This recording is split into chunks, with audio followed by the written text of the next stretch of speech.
कायद के हवाले से खबर है, और जो लोग बहुत ज़्यादा गोश्त खाने वाले हैं, आपकी तरफ इशारा इसलिए किया क्योंकि आप भी बताएंगे कि क्या मसला है। ये आपने जो किया है वो दुनिया को पता है कि आपने क्या किया, तो आपको एक्सप्लेन करने की क्या ज़रूरत है।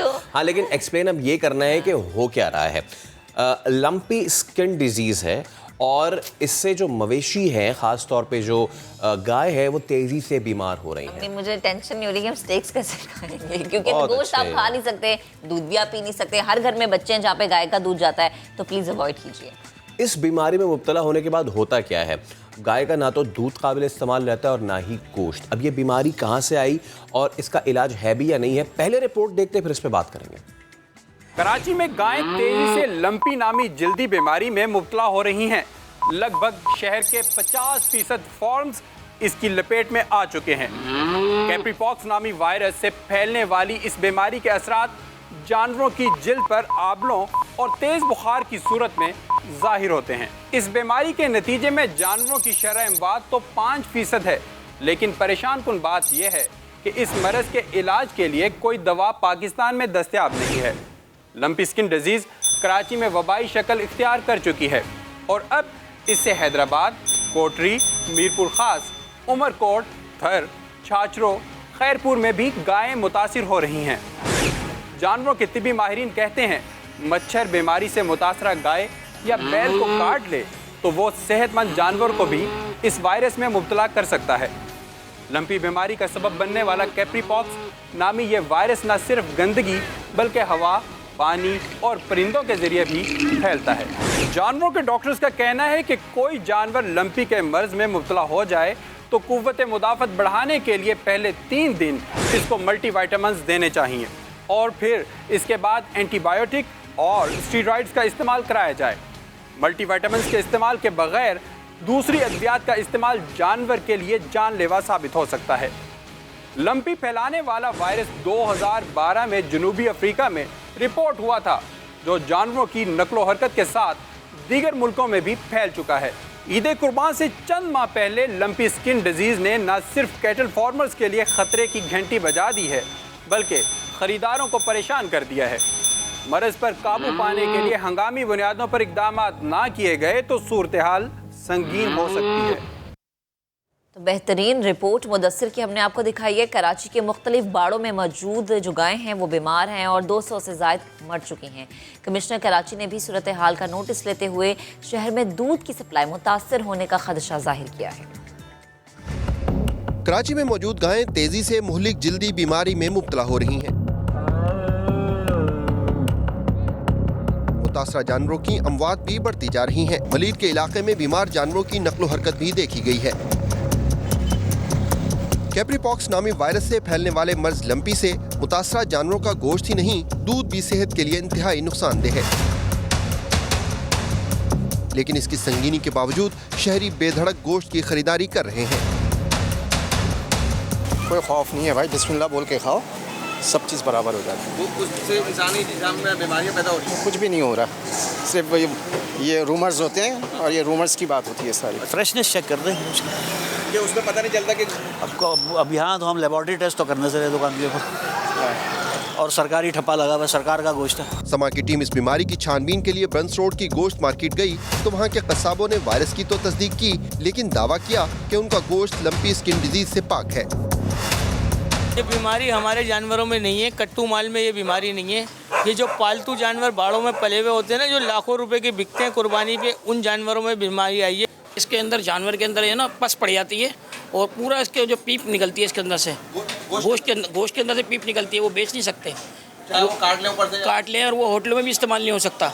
वो गोश्त सिर्फ फेंक सकते हैं, वो काटने का बेचने का गोश्त नहीं है। वो गोश्त मार्केट में बैठे कस्साबों ने शहरियों को मशवरा दिया है कि वो सरकारी मुहर लगा हुआ गोश्त खरीदें। हम विदाउट स्टम्प गोश्त लाते ही नहीं, हमारे गोश्त पे स्टम्प होती है, और जब स्लाटर हाउस में हम लेके जाते हैं तो पहले चेक होता है जानवर। समा की टीम इस बीमारी की खोज में भैंस कॉलोनी के मस्बा खाने भी पहुंची, जहां के मुंतजमीन ने दावा किया कि उनके पास इस बीमारी का कोई केस नहीं आया है। ये स्लेटर हाउस है, गवर्नमेंट का इदारा है, KMC का इदारा है, तो यहाँ वही माल आता है जो ओके होता है, ओके होके छानबीन करके फिर उसके ऊपर स्टंप लगती है, तो फिर ओके हो के यहाँ से निकलता है। कसाब और मस्बा खाने तो अपने जानवरों में बीमारी से इनकारी हैं, लेकिन DG livestock Sindh doctor Nazir Kalhoro ने न सिर्फ बीमारी की तस्दीक की है बल्कि वैक्सीन तैयार होने तक एहतियात का भी मशवरा दिया है।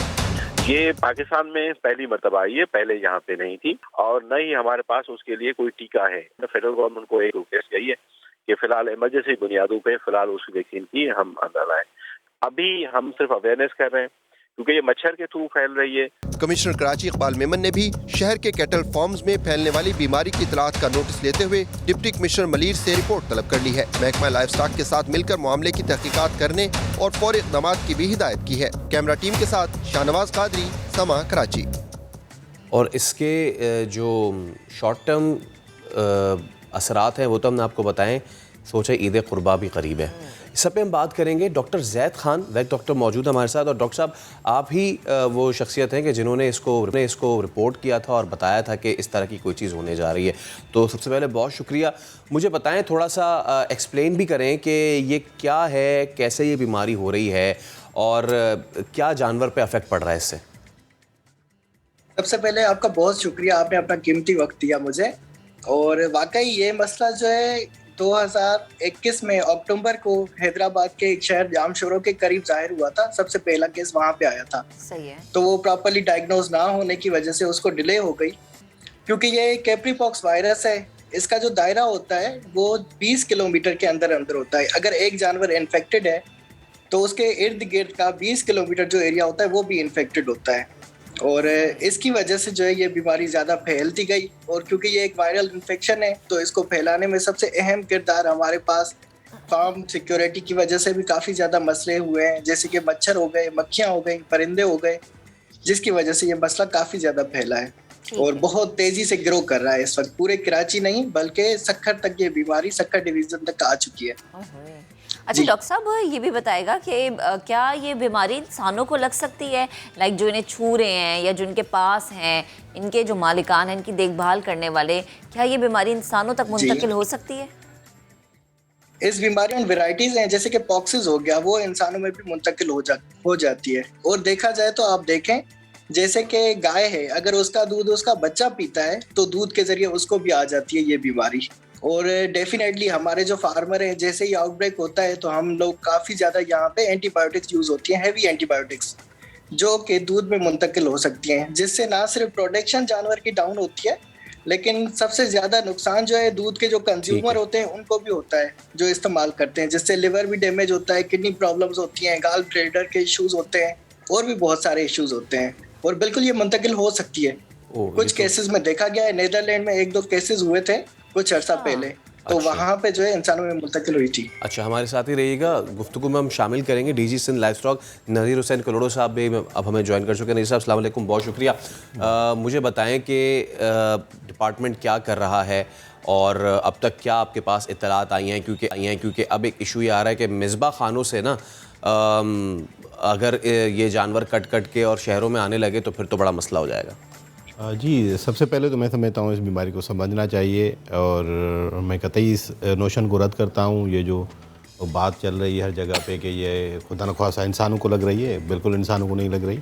अच्छा, ठीक है, ये ज़िम्मेदारी के साथ। और हमारी जो ऑर्गेनाइजेशन है OI, organization for international epizootics, यानी animal health, world animal health organization, वो बाकायदा उन्होंने डिक्लेयर किया हुआ है ये सिर्फ ओकेनली लग सकती है। ओकेनली यानी ये हो गया कि अगर उसके ज़ख़म में या फोड़े जो हैं, लम्स हैं जी, वो उसमें पीप आ गई है या कोई बहुत ख़राब हो गया केस और आपके हाथ कटा हुआ हो, अच्छा, ठीक है, या कहीं पे आपका भी ज़ख़म हो, खुला हुआ बॉडी का कोई एक्सपोज हो, तो फिर जाके, वरना तो ये जहाँ तक कि दूसरे जानवर जो ख़ास तौर पे जो बकरी है या शीप है या और जानवरों को भी नहीं लग रही, क्योंकि ये बहुत ज़्यादा होस्ट स्पेसिफिक है। अच्छा। और ये ज़िम्मेदारी से मैं कह रहा हूँ क्योंकि इसको मैं 2-2.5 महीने से मुसलसल ऑब्ज़र्व कर रहा हूँ, देख रहा हूँ, इसका पैटर्न हम देख रहे हैं और इसकी बाकायदा डिक्लेयर करना और तस्दीक होना बाकी है, क्योंकि लेबॉर्ट्री डायग्नोसिस हमारी चल रही है, उसके मुख्तलिफ मराहल होते हैं। सर, 3 महीने पहले केस दायर हुआ था।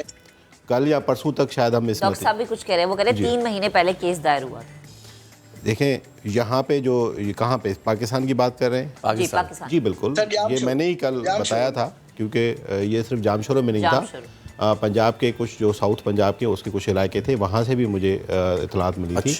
लेकिन मैं आपको ये हम क्लोजली देख रहे हैं क्योंकि हर्पीज़ वायरस होता है एक एनिमल का, उससे भी बहुत ज़्यादा ये क्लोजली मिलता है। और उसके अलावा और भी वायरस हैं इस तरह के, स्टोमेटाइटिस वायरस है। लेकिन क्या ये वाकई लंपी स्किन डिजीज़ है जो पाकिस्तान में पहले कभी मौजूद नहीं थी, क्योंकि पड़ोसी ममालिक में थी। और इसकी ट्रांसमिशन तो वैसे अगर बात करेंगे तो हम वो देखें कि इंसेक्ट हैं ख़ास तौर पे और जो मॉस्किटो है उसके थ्रू होती है। तो पाकिस्तान में कैसे आई वो तो अलग तहकीक हो रही है। ये तो सर्टिफाइड है कि ये लंपीज ही है। सर्टिफाइड अभी नहीं कह सकते क्योंकि हमने सारे सैंपल्स और सारे मामलात, क्योंकि नवंबर से हम टेकअप कर रहे हैं इस मसले को, और ये तो कराची में अभी आई है तो उसका, और वो क्यों यहाँ पे कराची में शिद्दत इसकी ज़रूरी है वो भी मैं आपको बता रहा हूँ। नवंबर से हम टेकअप कर रहे हैं फेडरल गवर्नमेंट के साथ, क्योंकि ये कभी बीमारी पाकिस्तान में लंपी स्किन के नाम पे नहीं थी। तो इस वजह से इसके लिए लेबॉर्ट्री में किट्स होना और लेबॉर्ट्री में या डिपार्टमेंट के साथ कोई वैक्सीन होना बिल्कुल जो है ना वो खारिज इम्कान है। इसी तरह जिस तरह कोविड के लिए जब पहले आया तो ना हमारे पास टेस्ट के किट थे ना हमारे पास वैक्सीन थी, क्योंकि जो आपके पास बीमारी नहीं है तो उसके लिए आप क्या अरेंजमेंट करेंगे, और उसका कोई अंदेशा भी नहीं था और इतनी कंटेजियस भी नहीं है। सर अगर मुझे बोलने दें तो शायद अच्छा एक मिनट या फिर उनसे सवाल नज़ीर साहब पहले बात मुकम्मल कर ले, फिर जैसा मैं आपके पास आता हूँ। हाँ जी बिल्कुल, वो फिर काउंटर जो भी क्वेश्चन आप करें। तो इस वजह से अब जो तस्दीक होती है तो उसको अगर आप डिक्लेयर करते हैं तो डिक्लेयर पाकिस्तान अगर लंपी स्किन को करता है, जो ममालिक जिसके पास लंपी स्किन नहीं है वो आपका गोश्त का एक्सपोर्ट बंद हो जाएगा। अच्छा। तो इस वजह से उसको बाकायदा तहकीक करके तस्दीक करके फिर डिक्लेयर करना ही जिम्मेवारी होती है ना। गैर जिम्मेवारी तौर पर हम कोई स्टेटमेंट दे दें और फिर बहुत बड़ा मुल्क का नुकसान हो जाए तो ये बहुत ये हमने सारे सैंपल्स जो हैं उसको ये अभी प्रोसेस में वो न सिर्फ हमारे पास फेडरल गवर्नमेंट की जो नेशनल वेटरनरी लेबॉर्ट्रीज है उनमें प्रोसेस है, किट्स आ गई हैं, वहाँ पे टेस्ट हो रही हैं और आज किसी भी टाइम रिजल्ट आ जाएगा, कल तक वो डिक्लेयर कर देंगे। पहले ये हुकूमत डिक्लेयर करेगी कि ये है या नहीं है, क्योंकि अगर ये चीज़ होती है तो इससे ना सिर्फ ये कि जो आम कंज्यूमर हैं उसको बड़ा नुकसान है, बल्कि जो हम एक्सपोर्ट करते हैं मीट उस पर भी बड़ा अफेक्ट खुदा ना खास्ता पड़ सकता है। आगे फिर बकरीद भी आ रही है। डॉक्टर साहब का भी एक सवाल है। डॉक्टर साहब प्लीज आप अपना सवाल थ्रो कीजिएगा। जी, मेरा सवाल ये है कि फार्मर इस वक्त ऑलरेडी गरीब है क्योंकि हर चीज़ मार्केट में महंगी है। देखा जाए तो इस वक्त नॉर्मल बफेलो या काऊ की कीमत 3-3.5 लाख से ऊपर है। तो जब तक पता चले, अब ऑलमोस्ट 3 महीने हो चुके हैं इस इशू को जाहिर हुए। PCR रिपोर्ट के लिए सैंपल वगैरह कलेक्ट किए गए थे अक्टूबर में, लेकिन वो अभी तक उनका रिजल्ट क्यों नहीं आया? गवर्नमेंट अगर डिक्लेयर लेट कर सकती है तो कम से कम फार्मरों को जो कुछ ना कुछ सब्सिडी प्रोवाइड कर दे, जहाँ फार्मरों को गाइडलाइन दे दे कि किस तरीके से बचा जा सकता है। यही सवाल फिर मैं डायरेक्ट करता हूँ। जी नज़ीर जी, असल में मामला ये कि हमें बहैसियत कौम एक ज़िम्मेदारी का जो है ना वो मुजाहरा करना चाहिए। जो इदारे इस काम के लिए हैं वो इदारे ही उनके, अगर हम इधर उधर की बात सुन के अगर बात कर लेंगे तो शायद हम कौमी नुकसान करके बैठें और फिर बाद में हमें पछताना पड़े। तो इस वजह से जो इसके लिए मुस्तनद इदारा है वो नेशनल वेटरनरी लेबॉर्ट्रीज़ हैं जो इस्लामाबाद में है, ठीक है, जो नेशनल लेवल पे हैं, और वो रेफरेंस लैब है। वो कोई भी पाकिस्तान में इस तरह का आ जाता है तो डिक्लेयर तहकीक करके, क्योंकि हम प्रोविंशियल लैब्स हैं, हमने आइडेंटिफाई किया इनिशियली करके हम कंफर्मेशन के लिए नेशनल वेटरनरी लेबॉर्ट्रीज़ को भेजते हैं। और हमारा सिस्टम ह्यूमन डिजीज़ रिपोर्टिंग से NCOC आ गई, उसके अलावा वेटनरी साइड के सिस्टम हमारा बहुत बेहतर है रिपोर्टिंग सिस्टम। लेकिन अगर बेहतर है तो ये 3 महीने पहले की चीज़ वो मैं आपको बता रहा हूँ ना कि हम क्या करते हैं कि हम जो भी इनिशियल डायग्नोसिस होते हैं वो करते हैं और फिर हम रिपोर्ट करते हैं नेशनल को। नेशनल लेवल पे ये कंसेंसस डेवलप होता है, फिर मुसलसल तहकीक होती है और ये बाकायदे नमूने से जो है ना वो तहकीक होके फिर बाद में अप्रूवल लेके फेडरल गवर्नमेंट से फिर डिक्लेयर किया जाता है। सर इसका टाइम पीरियड क्या होता है? जैसे कि आप भी कह रहे हैं 2.5 महीने, वो भी जैसा आप भी कह रहे हैं 3 महीने, तो इसको हो गए। अब इनिशियली ये चीज़ स्प्राउट हुई, उसके बाद अब ये आपने ख़ुद का सदन पंजाब से और अब सिंध पूरा जो है उससे मुतासर हुआ है, तो 3 महीने में आपने अपने पार्ट पे काम कर दिया, आपने ऊपर रिपोर्ट कर दिया, तो क्या इतना ही नॉर्मल टाइम लगता है? वो मैं आपको बता रहा हूँ, क्योंकि ये चीज़ फंसी हुई ना एक जगह। हाँ। और अब जानवर इससे शदीद मुतासर हो रहे हैं, 200 जानवर तो मर गया है। उसकी मैं बात कर रहा हूँ, ठीक है, कि कितने जानवर मरे हैं, क्या सिलसिला कैसे स्टार्ट हुआ है। इनिशियल स्टार्टिंग ऑफ नवंबर में हमें कोई इस तरह की निशानियाँ मिली कि लंपी इसी स्किन की तरह एक डिजीज़ आ रही है। मैंने अपनी जो फील्ड फोर्स है उसको एक्टिवेट किया, हमने सैंपल किया क्योंकि मेरी खुद PhD है इसके ऊपर, ठीक है, वायरल डिजीज़ आउटब्रेक के ऊपर और उसकी वैक्सीन बनाना और उसको कंट्रोल करना, ठीक है। तो जो भी हमारे टेक्निकल पैरामीटर्स है उसको लेते हुए हमारे पास कुछ रिपोर्ट्स आई साउथ पंजाब से, कुछ आ गई जामशोरों से। तो हमने टास्क फोर्स मैंने बना लिया। टास्क फोर्स जब हमने नोटिफाई किया, उन्होंने जाके सैंपल कलेक्ट किए, इनिशियल डायग्नोस किया, लेकिन हमारा मकसद ये था कि पहले तो जानवर को रिकवर करें। जो अच्छा पैटर्न आ रहा है उसके बाद हमने देखा कोटली में आया, कोटली में हमने कंट्रोल कर लिया, फिर ठट्टा में आया, ठट्टा में हमने कंट्रोल कर लिया। अच्छा पैटर्न जो आ रहा था नवंबर दिसंबर से वो ये था कि 1-2 फार्म पे पूरे अजला के अंदर सिर्फ वहाँ पे था, कन्फाइन था। तो उससे ये होता था कि जो हमारी देसी गाय है, क्योंकि भैंस के अंदर कोई खासा पैटर्न हमें नज़र नहीं आ रहा, बफेलो के अंदर दुनिया में कहीं और बफेलो के अंदर प्रॉब्लम कर रहा है, लेकिन जो हमारी पाकिस्तानी बफेलो है वो अच्छी है, डिजीज़ रेजिस्टेंट है, तो इस वजह से। और हमारे पास इंपोर्टेड कोई बफेलो नहीं होती, हमारे पास लोकल अपनी ही बफेलो है, तो उसमें इसका कोई ख़ास पैटर्न नहीं आ रहा। जो देसी गाय हमारी रेड सिंधी है, साहिवाल है, थरी है, उसके अंदर भी कोई खासा पैटर्न, अगर इन्फेक्शन हो भी जाता है तो 6-7 दिन के अंदर रिकवरी की तरफ चला जाता है। ठीक है, तो बहुत बढ़ चुका है ना। तो जो रिपोर्ट भी हमने दिखाई, मैं उसकी तरफ तो आ अभी रहा तक कोई, अगर आप हमें दादो-शुमार बता सके कि कितने जानवर इससे मुतासर? पूरे जामशोरों के अंदर सिर्फ वहाँ पे जब 15 जानवर मुतासर हुए थे तो 1 डेथ हुई थी, ठीक है। और फिर हम कोटली के अंदर आए तो हमने कन्फाइन कर दिया, वहाँ पे सिर्फ 3 डेथ हुई थी। और फिर जो ठट्टा के अंदर है, अब कराची के अंदर क्या सूरत हाल है, इतना क्यों यहाँ पे फैला है, ये बताएं। इस वजह से कि कराची के अंदर एक्जोटिक एनिमल बाहर की दुनिया के ममालिक के जो मरे वो हमारे यहाँ ज़्यादा है, वो सेंसिटिव होते हैं।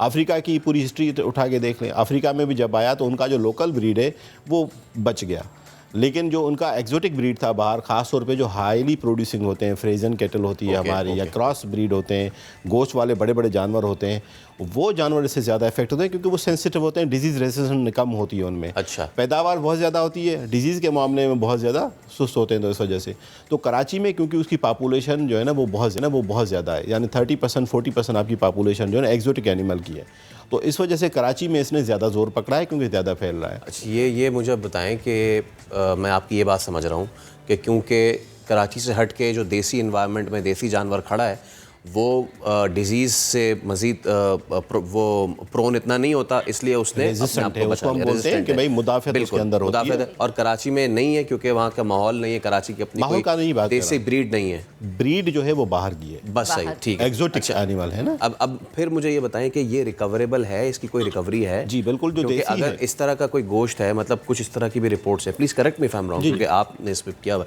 कि जी अगर जानवर कट रहा है और कट के जी वो लोगों में जा भी रहा है और इस तरह की कोई चीज़ें हैं, वो ख़राब गोश्त है, उससे इंसान पे भी अफेक्ट हो सकता है, तो इसको कंट्रोल क्या किया जा रहा है या इस तरह की कोई चीज़ है? 2 चीज़ें हैं। सबसे पहली बात यह है कि जो हमारी देसी गाय है उसके अंदर रिकवरी है और हमने मुसलसल पैटर्न देखा है, मैक्सिमम 14 डेज़ चलता है, मिनिमम 4 डेज़ है इसका इन्फेक्शन।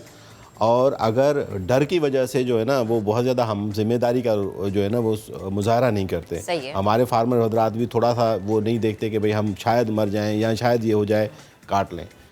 हमने म्यूनसिपल अथॉरिटीज़ को कहा है क्योंकि स्लाटर हाउसेस और कैटल कॉलोनीज़ जितनी भी हैं वो म्यूनसिपल अथॉरिटीज़ के अंडर आती हैं। सही है। हमारी बदनसीब ये कि म्यूनसिपल अथॉरिटीज़ इतनी स्ट्रांग नहीं होती हैं, उनके पास वेटनरी डॉक्टर्स नहीं होते, तो वो डिपार्टमेंट को हमें लिखते हैं तो हम उनको डेपुटेशन पे लोग दे देते हैं। जहाँ जहाँ पे उन्होंने हमसे लोग मांगे हुए हैं वहाँ पे हमारे लोग काम कर रहे हैं, क्योंकि ये लोकल ऑर्डिनेंस के बाद ये रिस्पॉन्सिबिलिटी म्यूनसिपल अथॉरिटीज़ की चली गई थी।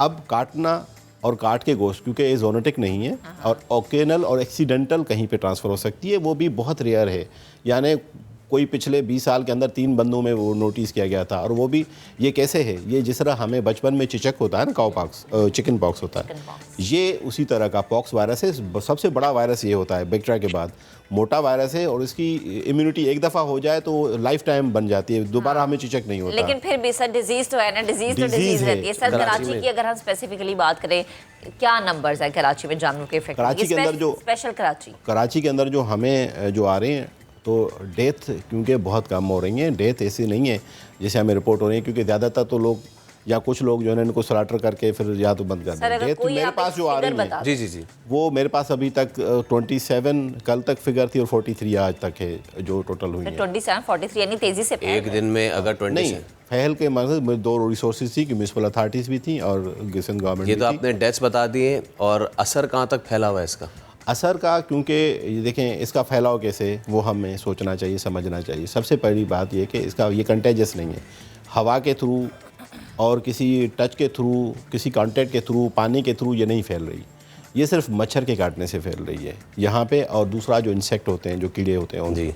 तो क्या होता है कि अगर कोई इन्फेक्टेड एनिमल है ठीक है, उसको अगर मच्छर बाइट करता है तो जिस तरह मलेरिया फैलती है वो इसी तरह दूसरे को जब हेल्दी एनिमल को बाइट करेगा तो वो ट्रांसफर हो जाएगा। मॉस्किटो कैरिएंट हो गया फिर।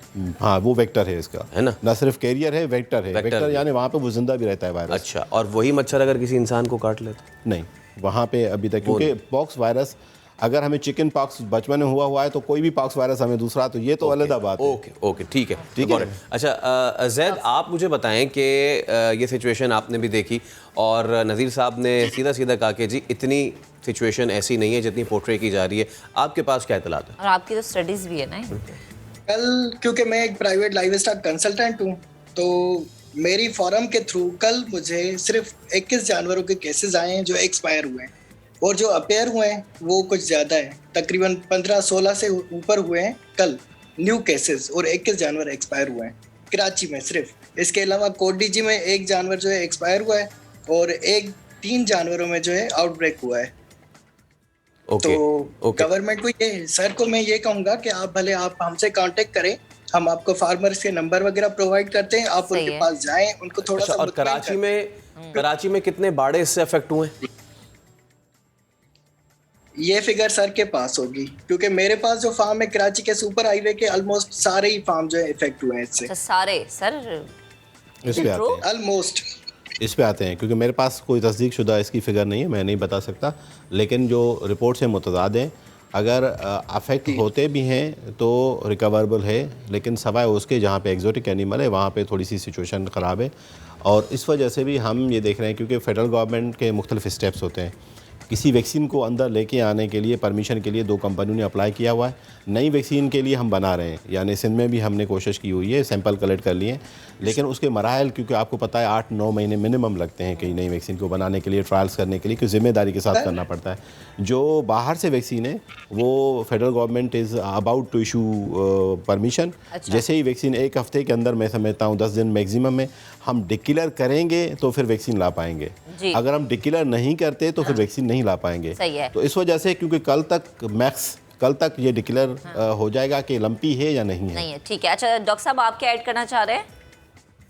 सर मैं यही कहना चाहूँगा कि आउटब्रेक होने के बाद वैक्सीनेशन तो किसी काम की नहीं है ना, हमें तो प्रिवेंटेटिव थेरेपी चलानी चाहिए, क्योंकि वैक्सीनेशन करेंगे तो अभी हमारे जानवरों में ऑलरेडी इम्यूनिटी लो है, तो उसको बूस्टअप करने के लिए जहाँ तो लाइव एटीन्यूटेड वैक्सीन मंगवाई जाए, क्योंकि इस वक्त जो ज़्यादातर केसेस मेरे पास आए हैं उन लोगों ने लंपी वेक जो वैक्सीन आ रही है आजकल कराची में, काफ़ी ज़्यादा ब्लैक पे भी चल रही है, तो वो यूज़ की है, और जो हेल्दी एनिमल थे उन्हीं पे ज़्यादा इफेक्ट हुआ है उसका। अच्छा, तो क्या ये बात इसका जवाब ले लेते नज़ीर साहब? जी बिल्कुल, वैक्सीन जो है वो बीमारी आने के बाद नहीं करते, और बीमारी या सबसाइड हो जाए या बीमारी आने से पहले करते हैं।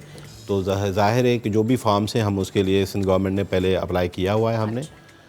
एक हमारे गवर्नमेंट के इदारे हैं पंजाब में, VRI लाहौर, उसके अंदर जो है वो इसकी मिलती जुलती वैक्सीन बनती है जो गोट पाक्स और चिकन पाक्स है, क्योंकि ये बड़ा वायरस है तो उसे क्रॉस प्रोटेक्शन दे देता है 60-70%। उसके लिए हमने आर्डर भी प्लेस किए हैं, वो आ रही है, और मुख्तलिफ जगहों पे हमें वैक्सीन हेल्दी एनिमल को कर रहे हैं। जहाँ पे बीमारी हो रही है हमारे जितने भी, क्योंकि म्यूनिसिपल अथॉरिटी ने उसके बाद हम आते हैं, तो हमारे जितने डॉक्टर्स हैं हमने टीम बनाई हुई है, टास्क फोर्स, वहाँ पे पहुँच जाते हैं जहाँ से भी हमें कॉल आती है। और मैं आपको अभी भी जिम्मेदारी के साथ कह रहा हूँ कि हमारे गवर्नमेंट के नंबर्स भी हैं, वहाँ पे भी मैं खुद कोरंगी कराची में बैठ रहा हूँ, बीइंग डायरेक्टर जनरल, मेरे नंबर अवेलेबल है इंटरनेट पे, मुझसे वो रब्ता कर सकते हैं, हम टीम भेज के वहाँ पे ट्रीटमेंट कर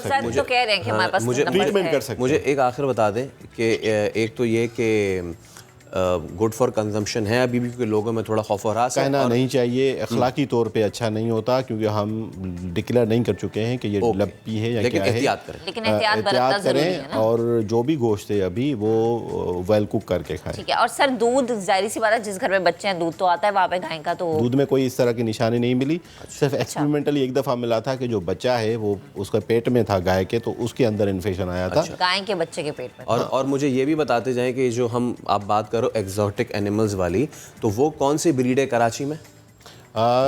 मुख्तलिफ नस्ल की गोश्त की ब्रीड्स हैं, शार्लो है, सेमेंटाल है, ब्राह्मण है, मुख्तलिफ किस्म के, और उसके क्रॉसेस किए गए। और ये जो फ्रेजन है, काव है, ठीक है, या जर्सी है, इस तरह की काउज है इसमें क्योंकि वो प्रोडक्शन बहुत ज़्यादा देती है ना, मिनिमम 30 लीटर होता है। अच्छा डॉक्टर साहब, लास्ट आपसे कमेंट लेना चाहेंगे, as per your studies specially Karachi में कितने जानवर ऐसे जो इफेक्टेड हैं, कितने ऐसे हैं जो मर चुके हैं?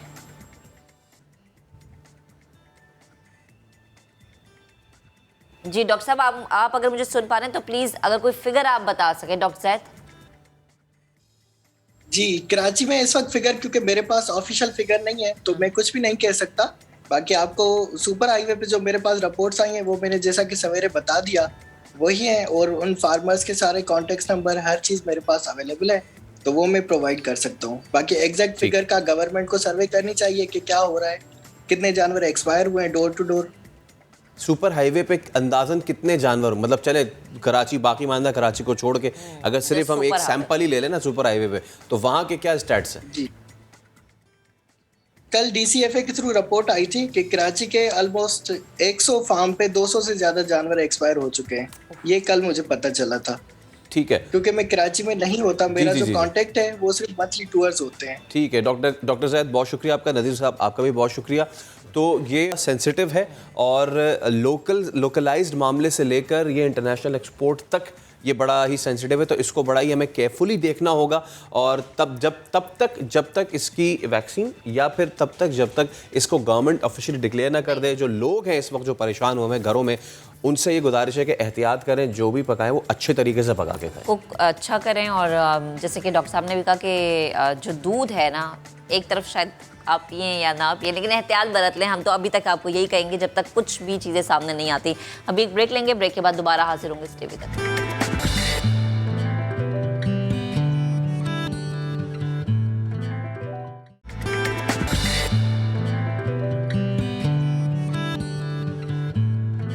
Welcome back once again. जरा लाहौर का रुख करते हैं, जहां जिन्स तब्दीली का रुझान बढ़ने लगा है। Police constable Wahidul Zaman operation करवाकर ख्वाजा सरा बन गए हैं। मर्दों से ख्वाजा सरा बनने की एक कहानी आखिर क्या है? शाहीन मिशाल की रिपोर्ट में आपको पहले हम दिखाते हैं, फिर इस पर बात भी करते हैं।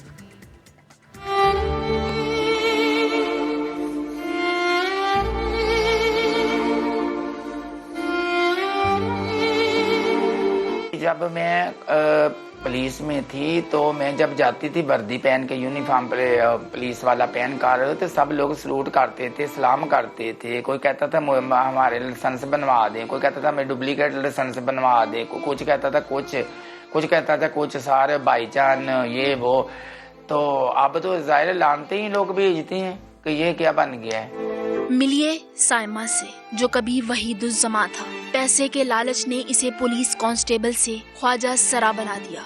साइमा, मुझे ये बताएं कि ख्वाजा सरा बनने का ख्याल कैसे आया, और एक मर्द से ख्वाजा सरा बनने तक का सफर क्या है आपका? जी, मैंने तकरीबन 10-12 साल जॉब की है पुलिस में। तो मेरा ना ख्वाजा सराम के घर में आना जाना था, यानी कि मेरे दोस्त वगैरह से ख्वाजा सरा कुछ ये कहते थे आप पुलिस में हैं तो आपकी तो सैलरी भी 3000 है। उस वक्त 3250 होती थी, ये 96 की बात है।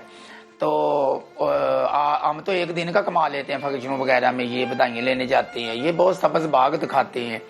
तो फिर इन्होंने मेरा परेड करवा दिया। बस इन्होंने मुझे ये मजबूर करते थे, और इनके घर में आकर लालच पे आ गई थी मैं। कहते हैं ये मकान मिलते हैं, जेवर मिलता है, गुरु का जो भी होता है ये मिलता है, मतलब तरह हर किस्म की वही अपने जाल में फंसाने के लिए ये बताते हैं ना। तो मैं भी देखती थी जो इनका चेहरा खूबसूरत होता था, कोई दाढ़ी वगैरह नहीं होती थी, लड़कियों वाले कपड़े पहनते थे, जिससे इनका लड़कियों वाला होता था।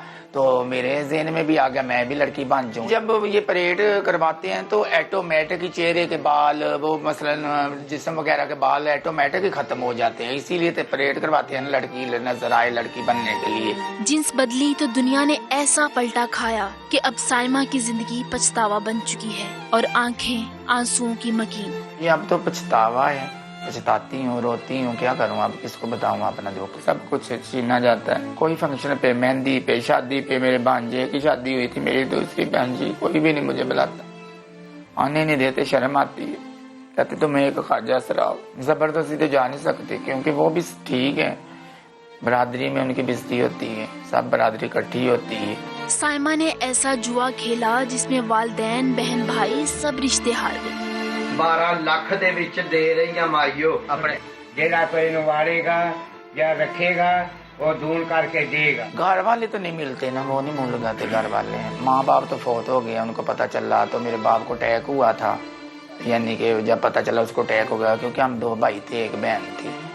तो वालदा भी फोत हो गई गम से, वालिद भी फोत हो गए, तो अब तो बहन भाई हैं बहुत ही मोह लगाते हैं किसी गमी खुशी में। ख्वाजा सरा बेचारे रो रही हैं, वो मजबूर हो जाते हैं, फिर ना वो आगे के रहते हैं ना पीछे के रहते हैं। ये इसीलिए तो परेड करवाते हैं, जो फिर वापस भी नहीं जा सकता क्योंकि सारी जिंदगी इधर रहना पड़ता है ख्वाजा सराओं में ही।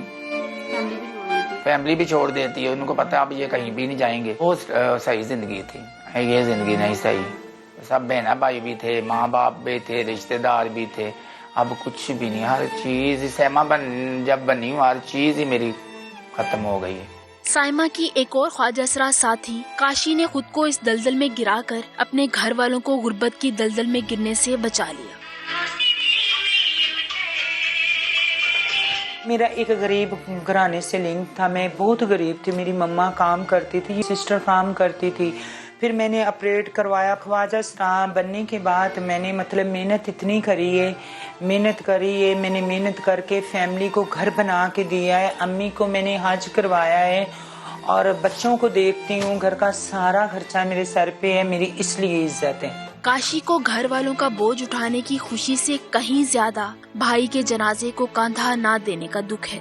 कैसी जिंदगी है मेरी, कैसी जिंदगी। मेरे भाई की डेथ हुई, मैं उसके मतलब एक जनाजे को कंधा नहीं दे पाई। उसके जनाजे को मैंने नहीं कंधा दे पाई कि मुझे पता था मैं ये नहीं हूँ, इस काबिल नहीं हूँ। लोगों की तरह तरह की बातें होगी, अगर मैं खड़ी होंगी शायद मेरे भाई का जनाजा लोग छोड़ के चले जाएंगे। ये एक खुसरा है जनाजे के अंदर। आप ख्वाजा सरा तो बन गई, लेकिन कभी आपको पछतावा नहीं हुआ? पछतावे की बात ना करें। पछतावा रात को जब मैं यहाँ सोई होती हूँ मैं परेशान होती हूँ। गुरु लोगों का फायदा, हमारा तो सारा नुकसान ही नुकसान है।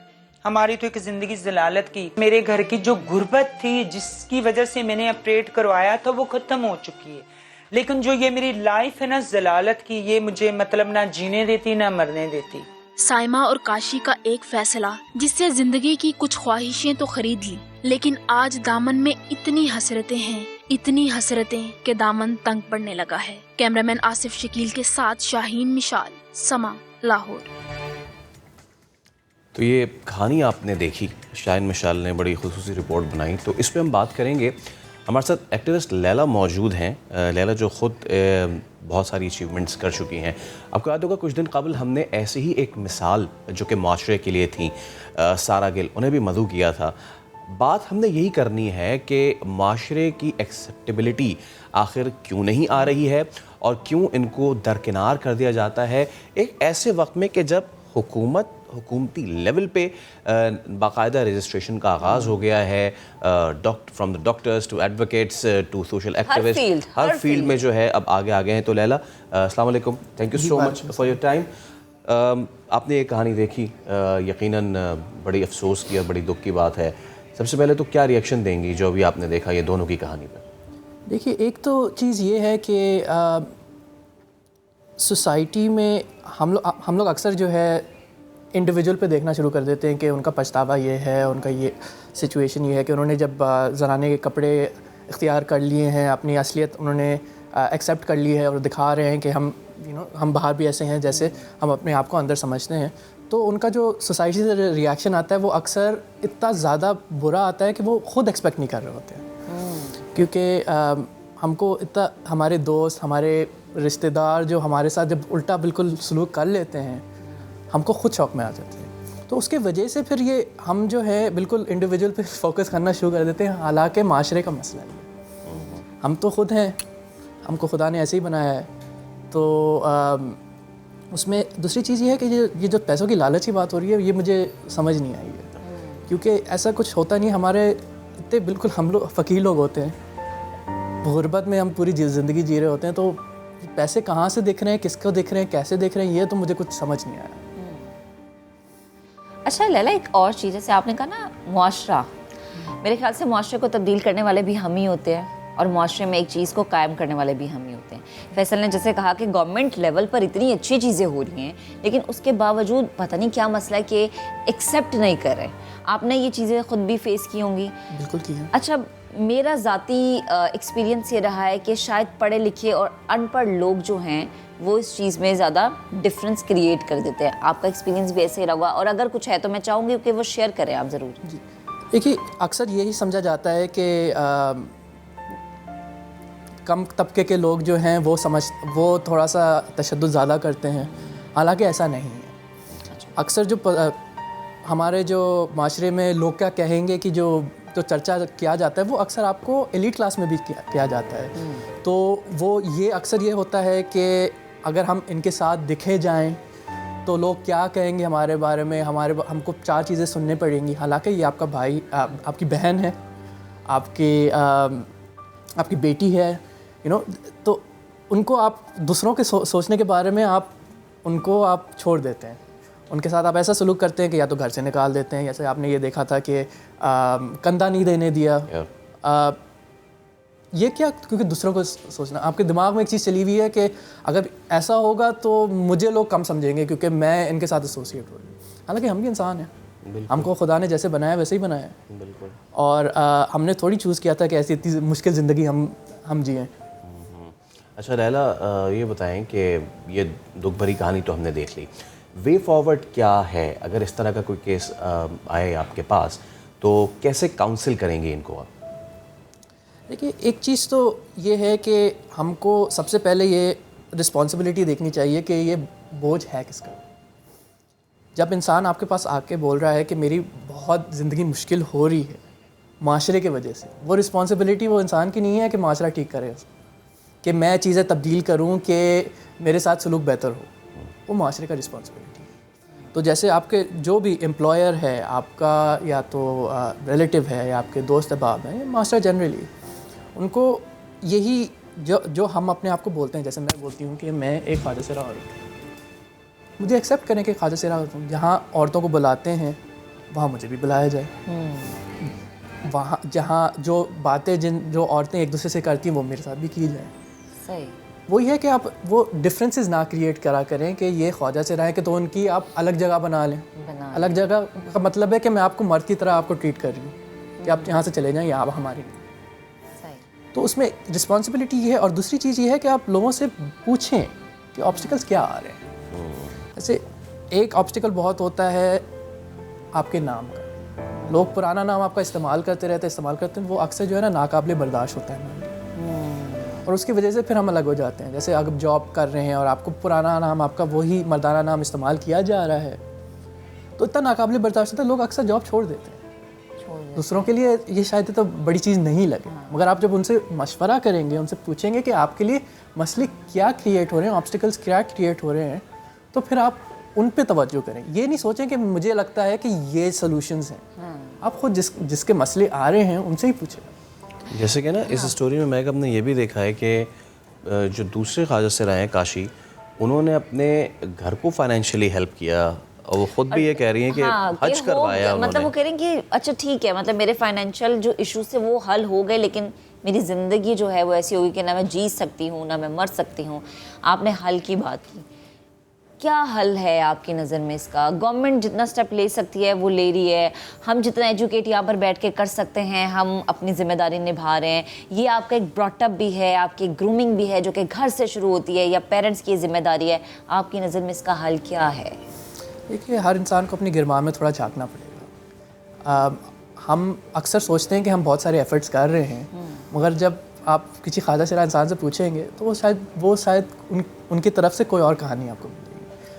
तो जैसे एक चीज़ है कि हम गवर्नमेंट से भी हम मुतालबा काफ़ी कर रहे होते हैं कि हमको जॉब्स दिए जाएं, ठीक है। तो उसमें फिर हमारा गुफ्तगू चलते रहती है हुकूमत के साथ कि कोटा कुछ, अगर हमारा अनफॉर्चुनेटली ऐसा सिस्टम है कि अगर कोटा के बगैर आप किसी को हायर करते नहीं हैं, अगर कोई अक़लियत हो तो उस पर भी हमारी गवर्नमेंट से मुतालबात काफ़ी चलते रहते हैं कि आप प्लीज़ हमको कम से कम गवर्नमेंट ऑफिस में तो आप हमको इंक्लूड करें।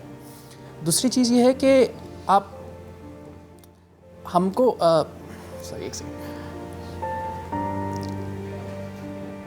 हम अक्सर सोचते हैं कि हम काफ़ी चीज़ें कर रहे हैं, मगर आप अपने क्लोज लोगों को देखें, आपके कितने करीबी लोग हैं जो ट्रांस हैं, आपके जो जिसे आप मशवरा कर रहे होते हैं, जिनके साथ आप फीडबैक ले रहे होते हैं कि आप अपनी ज़िंदगी कैसे गुजारें, काम कैसे करें, उनमें से ट्रांस लोग कितने हैं? ठीक है, हमारी पॉपुलेशन इतनी कम नहीं है जितने लोग समझते हैं। ठीक है, जनरली स्टेटिस्टिक्स 1 से 3% के बीच में रखते हैं। हमारी तादाद बहुत सारी है, मगर लोग हम उनके दोस्त, हम उनके एम्प्लॉई, हम उनके ऐसे ट्रस्टेड रिलेटिव्स क्यों नहीं होते? क्योंकि आप उनकी कहानी, आप लोगों को मशवरा उन्हीं से कर रहे होंगे जो हम नहीं हैं, तो हमारी जो इश्यूज़ हैं वो तो आपके सामने आएंगी नहीं, हमारे पर्सपेक्टिव्स तो आपके सामने आएंगे नहीं। तो एक ये गौर करना ज़रूरी है कि हमको आप ट्रस्टेड लोग बनाएं और हमारे पर्सपेक्टिव्स अपनी लाइफ में इंकॉर्पोरेट करना शुरू करें। आपको ऐसी ऐसी चीज़ें सुनने को पड़ेंगी जो आपने शायद कभी सोची नहीं।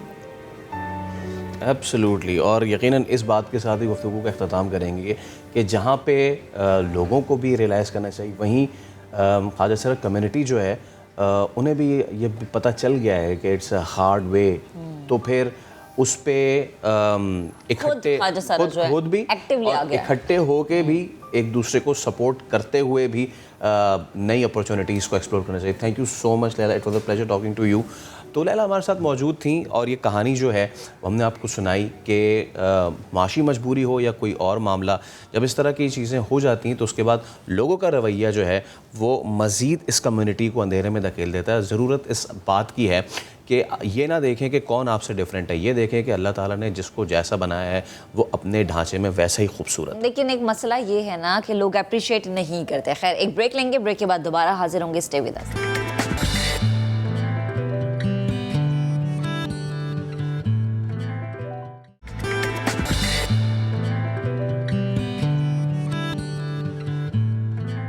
Welcome back. अब आपको बताएंगे कि चंद रोज़ पहले हमने आपको बताया था कि लाहौर के स्कूल्स में बच्चों को मुफ्त लंच दिया जा रहा है, लेकिन कराची के एक शहरी भी अब मैदान में आए हैं और वो औरंगी टाउन के स्कूल्स में 500 बच्चों को फ्री में लंच फराहम करें। फैसल, आप ब्रेकफास्ट करके आए हैं? ऑब्वियसली अभी हमारे भी लंच का जो है वो तमाम हो गया। फैसल की तरफ से हुआ बिरयानी का। नवीद जलानी साहब, ये आप ऐलान भी करवा देना, ये जुम्मा भी है, लेकिन नवीद जलानी साहब भी मौजूद है हमारे साथ स्टूडियोज में जिन्होंने ये स्टेप लिया। तो सर अस्सलाम वालेकुम, गुड मॉर्निंग। सबसे पहला सवाल, मेरा लंच किधर है? आपका लंच बिल्कुल, आप मेरे साथ चलिए, आपको औरंगी ले जाता हूँ वहाँ पर आपके लिए। ये वो मैं फैसल के साथ बिरयानी वाला। लेकिन नवेद साहब, पहले तो ये कि बड़ा ज़बरदस्त ये चीज़ है। वेस्टर्न वर्ल्ड्स में हम देखते हैं कि ना सिर्फ उनको डाइट प्रोवाइड की जाती है, लेकिन उनको अदब आदाब और उसके भी नशिस्त और बर्खास्त के भी सारी चीज़ें, लेकिन हम उससे थोड़ा अभी दूर हैं। कब से ये कर रहे हैं? सबसे पहले तो ये बताइए। 2020 में तकरीबन 2 साल से थोड़ा सा कम अरसा हुआ है। तो जी हाँ, 2020 में कोविड के दरमियान में शुरू किया था, लेकिन वो स्कूल उस वक्त बंद थे, खुलते थे फिर तो 2000। नवीद साहब, हमारे पाकिस्तान ख़ास तौर पे कराची, जिसको कहते हैं ना फिलैंथ्रोपिस्ट्स का शहर, जी जी, मुल्क भी बड़े दर्दमंद लोगों का है ये। मुख्तलिफ तरीक़ों से लोग जो है वो इमदाद करते रहते हैं, हेल्प करते हैं। बिल्कुल। तो आपने इस ज़म में कैसे सोचा? क्योंकि हम कहते हैं ना कि यार मैं यहाँ कर दूँ, ऐसे कर दूँ अपनी वहाँ, तो ये यहाँ पे इन्वेस्ट करने का अपनी एनर्जीज आपको कैसे? जी, वो असल में तो हमें सबको जनरली, हम अखबार पढ़ते हैं और जो भी न्यूज़ आती है उससे हमें ये बात का तो एहसास है कि पाकिस्तान में न्यूट्रिशन का मसला, ग़िज़ाइयत का मसला है। और वो जो हमारे बच्चे हैं यंग, उसमें अगर मैं 5 से 15 साल की उम्र के बच्चों को देखूँ, जो कि उनमें तकरीबन 40% ऐसे हैं जिनमें न्यूट्रिशन का फुकदान है, और वो तकरीबन 3 करोड़ के करीब उनके नंबर्स आ जाते हैं। तो ये तो एक जनरल सी बात होगी। तो ये चूँकि आदमी के दिमाग में, आपके भी है, हमारे भी है, तो मैंने कुछ अर्सा पहले, कोई 3 साल पहले एक आर्टिकल पढ़ा हार्वर्ड बिजनेस रिव्यू में, जिसमें उन्होंने, उनका केस स्टडी थी अबाउट ऑर्गेनाइजेशन हमारे हमसाया मुल्क में, जहाँ पर वो यही काम करते हैं, स्कूल मील प्रोग्राम है। और वो मैंने देखा कि वो जब पढ़ा, और बड़ा डिटेल से था, और उसमें वो 18 लाख बच्चों को रोज़ाना खाना देते हैं, विच इज़ अमेजिंग। तो मैंने ये सोचा कि पाकिस्तान में ऐसा कोई इदारा नहीं है, तो उसके ऊपर मैं काम शुरू करूं, और वो मेरी मोटिवेशन थी। और ये भी है कि जी, एजुकेशन के लिए आपने देखा होगा बहुत सारे लोग स्कूल्स खोलते हैं और अडॉप्ट करते हैं और वो करते हैं, लेकिन ये जो साइड है, स्कूल में एजुकेशन भी ज़रूरी है, और लेकिन उनकी न्यूट्रिशन, ताकि न्यूट्रिशन से उनकी डेवलपमेंट मेंटल एंड फिज़िकल हो सके। तो ये चूँकि एरिया रह जाता है, तो इसलिए मैंने ये छोड़ा। और हमारी नाम, इदारे का नाम भी फोर्टिफाई एजुकेशन फाउंडेशन है। फोर्टिफाई मतलब मजबूती दे रहा है एजुकेशन को, तो हम मजबूती प्रोवाइड कर रहे हैं एजुकेशन को, जो बहुत सारे लोग हैं। एंड आपने सही कहा, कराची फिलांथ्रोपी का बड़ा एक शहर है जिसमें बहुत लोग अच्छे काम कर रहे हैं। तो सर इसका अगर मैं पूछूं कि फंड्स का क्या सीन है, लाइक सब चीज़ें मैनेज कैसे होती हैं, लोग आगे बढ़ रहे हैं? आप जैसे आप कह रहे हैं कि 2020 में ये स्टार्ट हुआ था और अब माशाल्लाह काफ़ी बच्चे ऐसे हैं जिनको लंच दिया जा रहा है। जी हाँ, तो ये है कि जी जब स्टार्ट किया था तो ज़ाहिर है हमने थोड़े से सीड मनी जिसको मैं कहूँगा वो डाल के शुरू की थी। और हम लोग मुसलमान हैं, हमें बड़ा इत्मीनान होता है कि अल्लाह ताला हमारी मदद करेगा। और वही हुआ कि अल्लाह ताला ने हाथ पकड़ लिया, उन्होंने कहा नवीद गिलानी चलो, तो बस वो उसके बाद फंड्स में इस वक्त मेरे दोस्त अहबाब और फैमिली के लोग उनके थ्रू वर्ड ऑफ माउथ, तो उनसे फंडिंग मिलती है। और हमें पहले जब एक स्कूल में शुरू किया तो वहाँ पर हमने एक मेक शिफ्ट किचन बनाया, फिर हमने प्रॉपर किचन बनाया, फिर वहाँ से तकरीबन 250 बच्चे थे। फिर हमने 2 और स्कूल ऐड किए, 2 जो ऐड किए वो गवर्नमेंट के स्कूल्स हैं उसी औरंगी के इलाके में। तो 515 बच्चे इस वक्त हैं और अल्लाह ताला हमें बस प्रोवाइड करता है। Striking 2 birds with a stone जी, कि आप ना सिर्फ क्योंकि कई इस तरह के मोटिवेशनल प्रोग्राम्स पहले भी किए गए हैं जहाँ पे एक कैंपेन याद आ रही है जहाँ पे बच्चों को स्कूल आने के लिए राग़िब किया जा रहा था कि आप आएँ तो at the end of the class you will be paid. ये वाली चीज़ें थी। तो ये तो एक चीज़ होगा कि आप पढ़ने इसलिए आए क्योंकि देखें आपको लंच प्रोवाइड हो रहा है, तो एक तो चीज़ ये हो गई।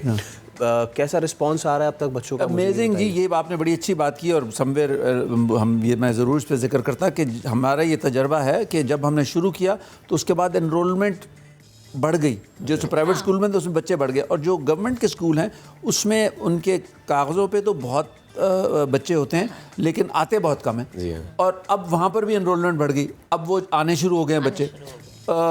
सो ये एक साइड इफ़ेक्ट है उसका कि जब पेरेंट्स के, क्योंकि गुर्बत हमारे मुल्क में अनफॉर्चुनेटली जैसे हम जैसा मर्ज़ी कहें है तो काफ़ी, और काफ़ी स्ट्रेस है गरीबों पे, तो वो उनके लिए बड़ा अच्छा है कि जी वो खाना हमें जो है वो बच्चे जो हैं वो आ जाते हैं। पेरेंट्स के लिए भी अच्छा है कि उनको, तो ये हम इनकरेज करते हैं कि आप और बच्चों को भेजें। सही है। तो सर ये गुर्बत, आपने गुर्बत का जिक्र किया, महंगाई भी बहुत बढ़ गई है, तो आप इस चीज़ को फेस करें जो पहले चीज़ 60 की मिल रही थी 30 रुपये से बढ़ गई। बिल्कुल, वो अभी हमने जब वो हम बल्क में कुछ चीज़ें ख़रीदते हैं, जैसे ऑयल है हमारा हर रोज़ चूँकि कुक होता है, तो वो भी पिछले महीने फरवरी में जब मैंने ख़रीदा एक मरतबा तो एक कीमत थी, उसके बाद जब दूसरी मरतबा ख़रीदा तो तकरीबन 80 रुपये लीटर उसमें बढ़ गया था।